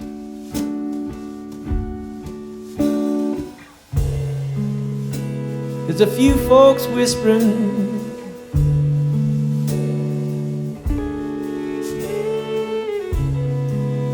The billboards say what they won't.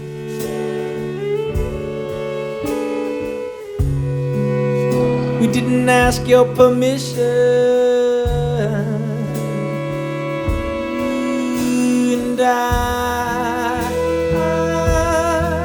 won't wear your Bible belt. Solly is another guy I need to get on this show. We talked about it. I just hope we can make it happen. Sometimes musical geniuses can be kind of inscrutable. They're impressive, but occasionally inaccessible. Not so with Solly. He is an explosively creative and soulful guy with wisdom beyond his years and ideas for days. Do not sleep on this guy. Hollywood and Vine, passing through your neighborhood. Had a feeling I should stop by.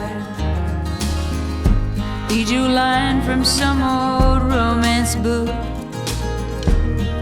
Oh, it's been years since we talked. Is that rock band yours still play? Or have you grown apart like we did? How did ever go our separate ways. Oh, but it must be someone else's fault, must be someone else's heart who tainted mine. No, I cannot be to blame for the story of his pain. Oh, it must be someone else's fault. Courtney Marie Andrews is another artist I should have been paying closer attention to. Her brand of alternative folk has really matured into something transcendent. She offered several songs from her breezy new album, Loose Future, delivered languidly by a small, stylish band and breathed in deeply by the Nowhere Else crowd.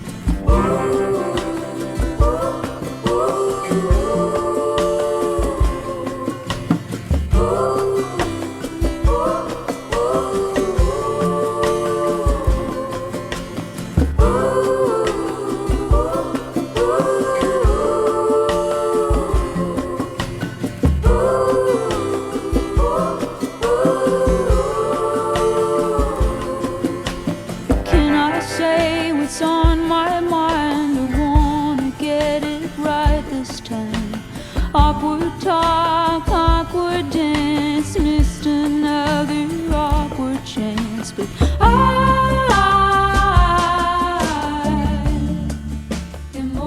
There's a definite Laurel Canyon vibe to Loose Future, and certainly to her live performance, which is likely mostly due to the way she mashes up classic pop melodies, cosmic country sound effects, and lyrics that seem determined to simultaneously reach into the deepest crevices of her own psyche and the highest passing clouds at the same time. He says, I'm sorry, baby. Last night was just the whiskey talking. You know how when I get to drinking, I can sometimes lose my head. And she puts down her coffee and smiles to keep from crying. Picks up an empty bottle, holds it out and says, and alcohol's defense is not the one that did the hurting. It just opened up the curtain to show what you really feel. You just needed 90 proof to give me your 2 cents. That's how I see it. And alcohol's defense. From my perspective, Americana songwriter and artist Hayes Carll was probably the second biggest name to appear at the Nowhere Else Festival behind Iris DeMent. Carll has been busting out a living as a well-respected workaday songwriter. He's had cuts with Leanne Womack and others, and got several of his own performances placed in Country Strong, the Gwyneth Paltrow starring film from 2010. But with songs like She Left Me for Jesus and Drunken Poet's Dream, Carll seems to be most appreciated as a crafter of wry, sideways tunes that use humor to give peeks at deeper things. We've been dating since high school. We never once left this town. We used to go out on the weekends, and we'd drink till we drown. But now she's acting funny, and I don't understand. I think that she's found some other man. She left me for Jesus, and that just ain't fair. She says that he's perfect. How could I compare? She says I should find him, and I know peace at last. If I ever find Jesus, I'm kicking his ass. Carl's closing set was blistering and perfect. He tends to sell out some pretty big venues, so the chance to see him with a killer band in a setting like Karin and Linford's backyard was, well, unforgettable. Oh.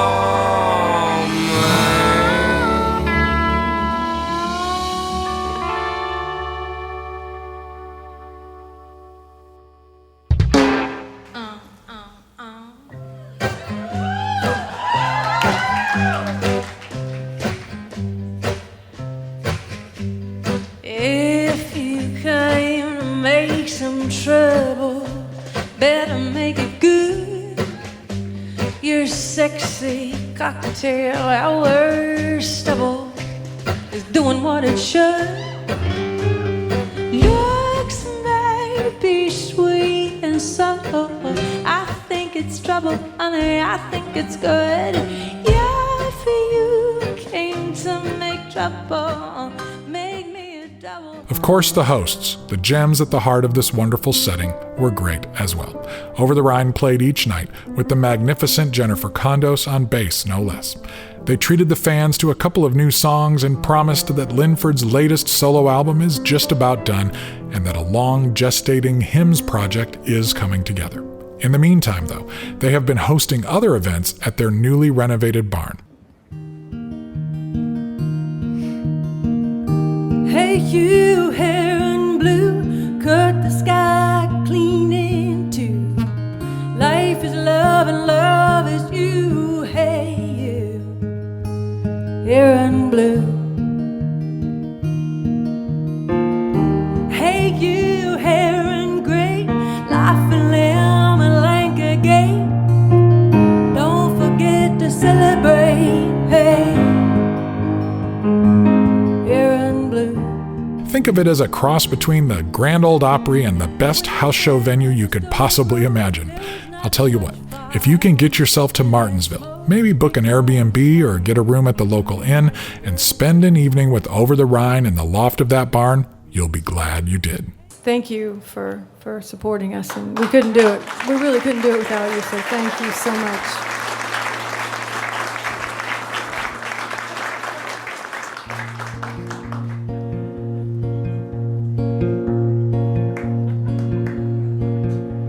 Love me like a memory held too long, like the need to feel some forgotten song.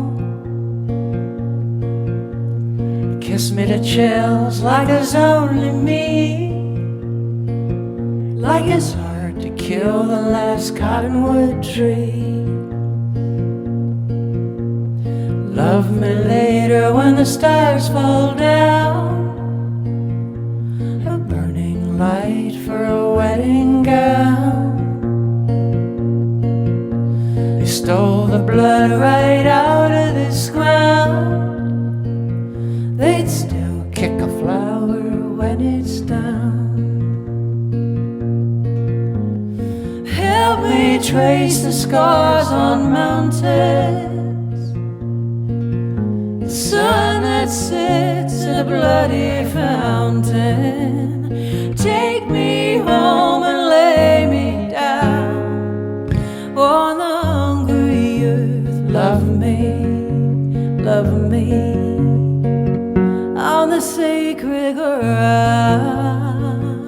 The 2023 edition of the Nowhere Else Festival has already been announced for September 1 through 3. That's Labor Day weekend again. Mark it down. Get your tickets.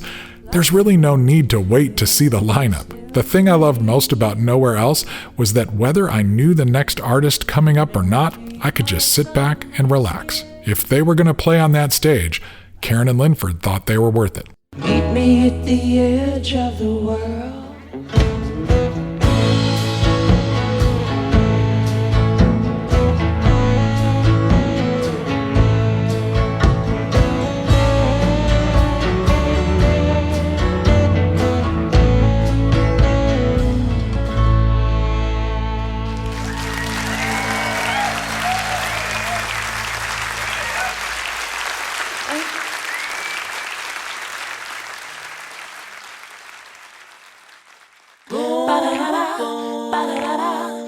As I pull out my soapbox to wrap this up, I'm remembering the vocal exercises Nikki had us doing and how it made me think about being in a choir. I spent many fulfilling years singing in some excellent choirs. It was hard work, but after all the rehearsal, our voices blended together into one massive, beautiful thing. There were discernible parts, for sure, but ultimately, it combined into one unified sound. It took a lot of careful listening to get there, though. And our conductor, Mr. Ross Heisey, was there to critique us. He demanded our focus and discipline. Out of 80 voices, he could identify any single one that was faking it, off pitch, shaping the vowels incorrectly, or missing the crescendo.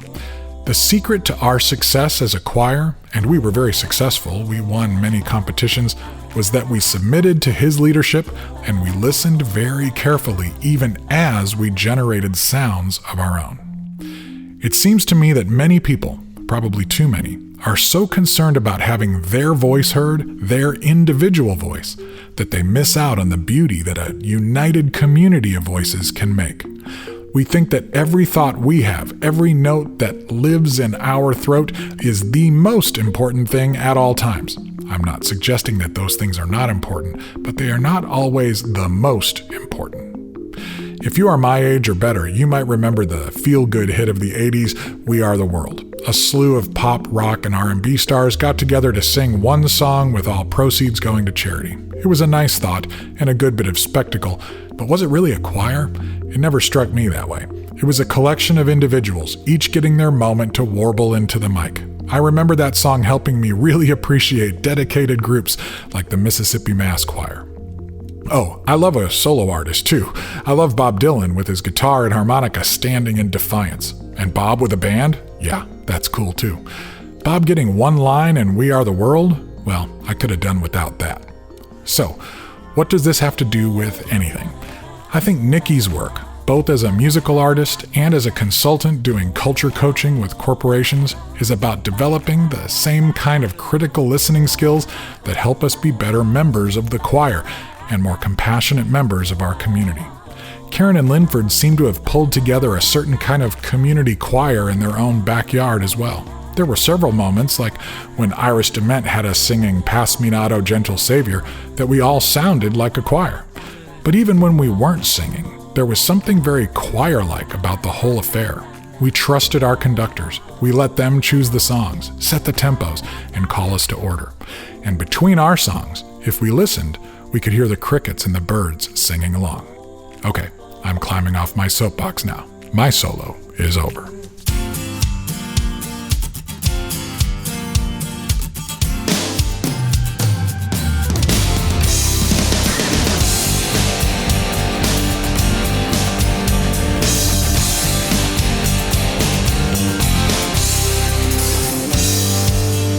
That's going to do it for this episode of the podcast. Thanks, Nikki Lerner and David Lerner, for sending us that cool music to use. Thanks again to Karin and Linford of Over the Rhine.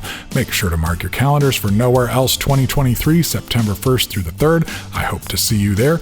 We'll have links to the music of all of the artists we talked about on this jukebox, everyone that played at Nowhere Else this year, on the show notes page for this episode, which you can find at truetunes.com/Nikki Lerner. That's NIKKILERNER. Or just head to our homepage and look for the show notes tab. You can also find links to Nikki's books and some video clips I recorded at Nowhere Else as well. If this is your first time joining us here on the podcast, welcome. We've got more than 80 previous episodes waiting for you to discover, featuring conversations with a wide range of artists, songwriters, filmmakers, and others from different genres and generations, all willing to explore the deep end of the creative pool. You can find the entire catalog of episodes on Apple Podcasts, Spotify, Podbean, and most other podcast platforms. Please remember to check out our weekly Spotify mix, subscribe to our email list, leave us a rating and review at Apple Podcasts, and tell your friends about the show. We've got new True Tunes t-shirts, stickers, buttons, and pins available, so check those out too. And if you'd like to support the show, please drop by patreon.com/TrueTunes. And if you'd like to have me come speak in your neck of the woods, let me know.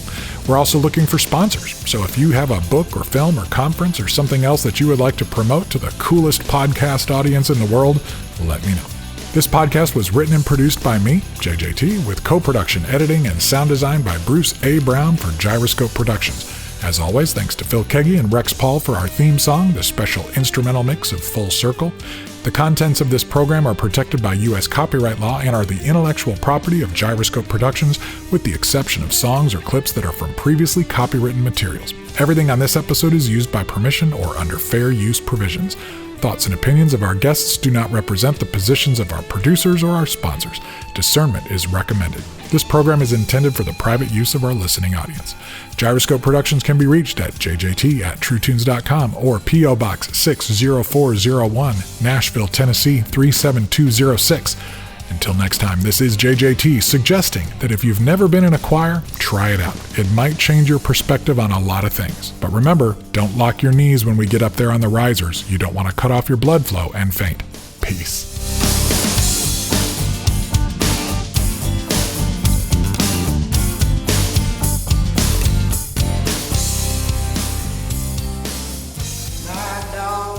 My dog, that damn good dog. How wish she was here, Lord. How wish she was here when I wake in the morning. Set in my ways, I've been drinking my coffee with lonesome these days as I stare in the field where she would run, where the cattle are fat in the rising